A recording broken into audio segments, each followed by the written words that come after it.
Assalamualaikum warahmatullahi wabarakatuh.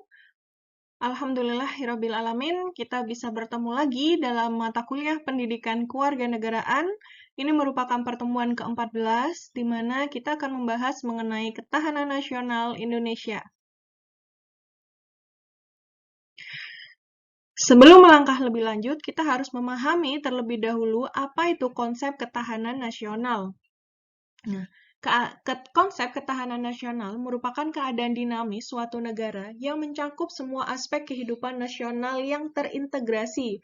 Jadi terhubung segala aspek baik ekonomi, sosial, budaya, dan hal ini mengandung ketahanan di mana ketahanan itu nantinya mampu mengembangkan kekuatan nasional dalam menghadapi semua tantangan, ancaman, hambatan, dan gangguan-gangguan yang terjadi baik dari dalam diri bangsa itu sendiri maupun datang dari luar bangsa itu sendiri.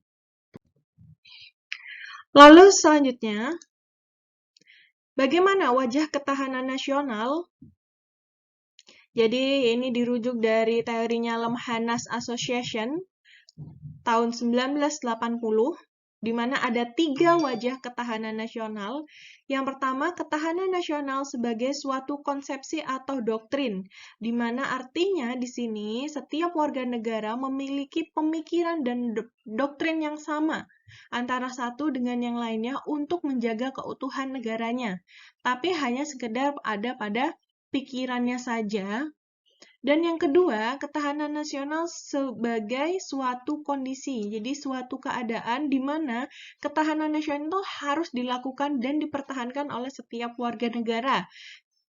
Kemudian, ketahanan nasional sebagai suatu strategi atau pendekatan setelah menjadi sebagai doktrin, kondisi tertentu, kemudian yang terakhir yaitu ketahanan nasional sebagai cara atau pendekatan yang dilakukan setiap warga negaranya untuk menjaga keutuhan dan keamanan bangsa itu sendiri.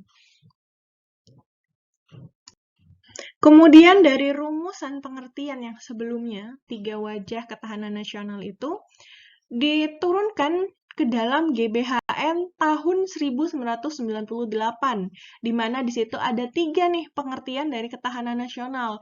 Yang pertama, ketahanan nasional itu merupakan pembangunan nasional yang diselenggarakan melalui pendekatan ketahanan nasional yang mencerminkan keterpaduan antara segala aspek kehidupan nasional dalam bangsa secara utuh dan menyeluruh.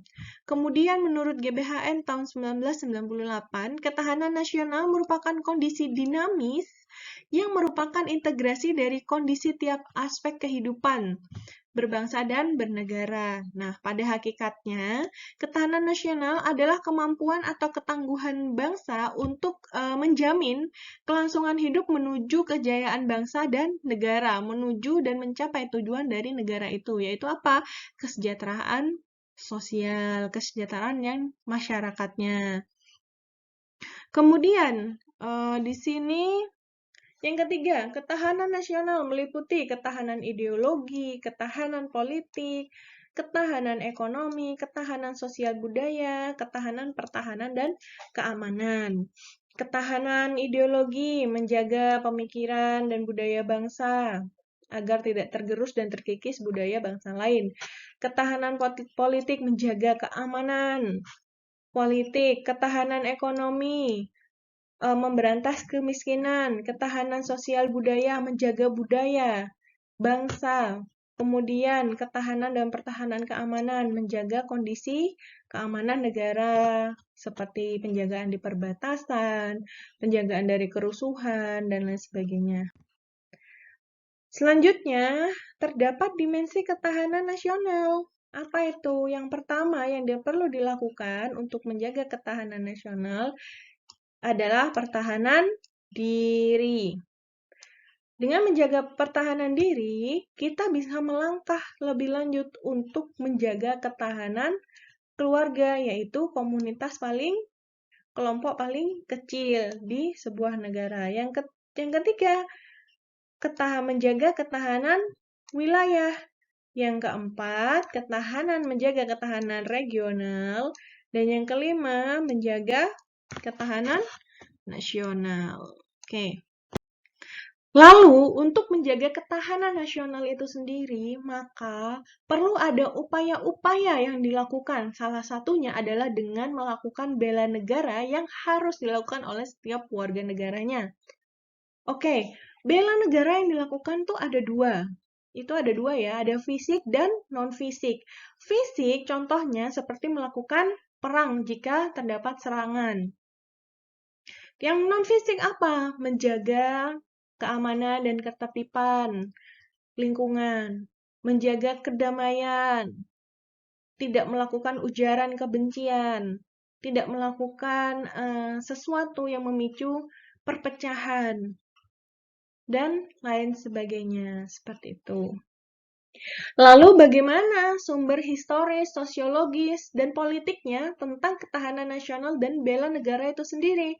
Nah, di sini ada ceritanya. Jadi, pada tahun 1960, di kalangan Angkatan Darat SSKAD ketika itu dan sekarang sudah bernama Seskoad, terjadilah pergerakan komunisme, terutama awalnya tuh muncul di beberapa negara Cina, Vietnam, yang akhirnya masuk ke Indonesia dan akhirnya terjadi pemberontakan oleh komunis Indonesia, yaitu tahun 30 September 1965. Kemudian setelah ini dilakukan pemberantasan, ditanggulangi oleh negara, terjadilah kelahiran istilah pertahanan nasional yang lahir pada tahun 1969. Asal mulanya apa? Asal mulanya karena ini adanya pemberontakan dan sadarlah bahwa perlu adanya yang namanya ketahanan nasional. Nah, istilah pertahanan nasional itu didasarkan karena ada keuletan, kegigihan, dan penahanan ancaman dari berbagai aspek kehidupan. Kemudian, keamanan nasional. Muncullah yang namanya keamanan nasional. Jadi, keamanan nasional ini muncul dari konsep ketahanan nasional yang diperbarui pada tahun 1972 dan 1973. Di mana akhirnya pada tahun 1973, ketahanan nasional ini resmi masuk di GBHN dan tepatnya di TAP MPR nomor 4 tahun 1978. Nah, dalam perjalanannya GBHN itu terdapat banyak perubahan juga, yaitu dari sejak GBHN 1973, kemudian menjadi 1988, perubahan lagi di tahun 1993, dan perubahan lagi di tahun 1998 yang merupakan GBHN terakhir. Nah, digantikan oleh apa akhirnya GBHN? Yaitu dengan RPJMN, yang merupakan terjemahan dari setiap visi misi dari presiden-presiden yang terpilih. Baik, dinamika dan tantangan ketahanan nasional dan bela negara kita bisa lihat dari 4 sudut pandang, dari 4 aspek. Yang pertama yaitu bidang politik, di mana bidang politik ini terdapat resiko pemerintahan yang tidak ambisius, reaktif, dan bisa disebut dengan diktator. Jadi jangan sampai pemerintahan mengarah kepada 3 pilihan ini ya. Harus balance, harus adil dan seimbang. Nah, kemudian di bidang ekonomi terdapat ancaman kemiskinan yang tentu saja akan mengancam ketahanan nasional. Dengan adanya kemiskinan, masyarakat tidak mampu memenuhi kebutuhan hidupnya. Ketidakmampuan pemenuhan kebutuhan hidup berdampak pada kualitas sumber daya manusia. Kualitas sumber daya manusia akan berdampak kepada keberlangsungan kehidupan bangsa. Maka ini sangat besar dampaknya dan merupakan pekerjaan rumah yang paling berat.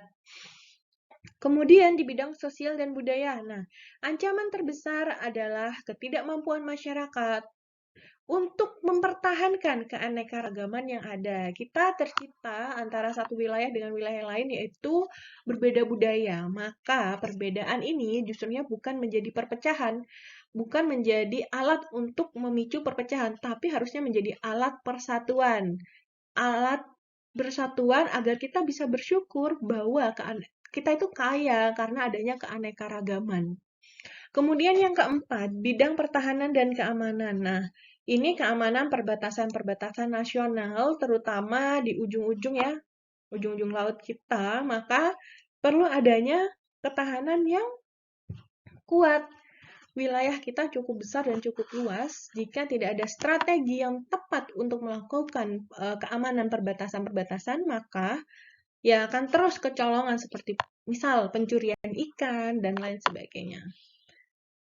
Baik, demikian mengenai materi ketahanan nasional yang merupakan pertemuan ke-14. Jangan lupa untuk mengisi absen di link bawah dan jika ingin mengunduh materi, silakan langsung diunduh di bawah.